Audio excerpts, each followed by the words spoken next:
அனைவருக்கும் வணக்கம்.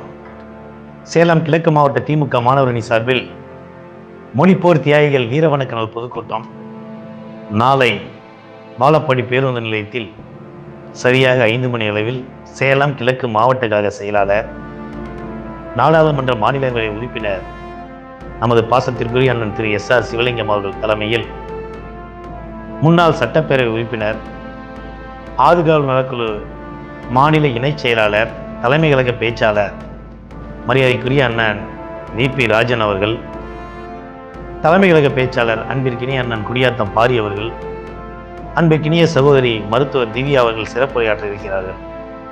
இந்த மொழிப்போர் தியாகிகள் வீரவணக்க நாள் பொதுக்கூட்டத்தில் மரியாதைக்குரிய மாவட்ட கழக நிர்வாகிகள், ஒன்றிய நகர பேரூர் கிளை வார்டு கழக செயலாளர்கள், ஒன்றிய நகர பேரூர் மாணவரணி அமைப்பாளர்கள், துணை அமைப்பாளர்கள், BLA 2, PLC, PDA மற்றும் கழக முன்னோடிகள் அனைவரும் கலந்து கொண்ட நிகழ்ச்சியில் பங்கேற்று அந்த மொழிப்போர் தியாகிகளுக்கு வீர வணக்கம் செலுத்த வேண்டும் என்று கேட்டுக்கொண்டு,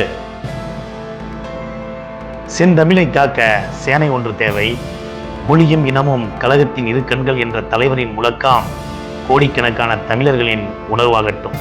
மொழிப்போர் பரவட்டும். கழக தலைவர் தலைமையில் இந்தி திணிப்பை என்றும் எதிர்ப்போம். அன்னை தமிழை உயிரினும் மேலாக காப்போம். வாழ்க தமிழ், வெல்க தமிழ் என்று என்றும் கழகப் பணியில் முனைவர் சீனிவாசன் அப்பாதுரை, சேலம் கிழக்கு மாவட்ட திமுக மாணவரணி அமைப்பாளர். நன்றி, வணக்கம்.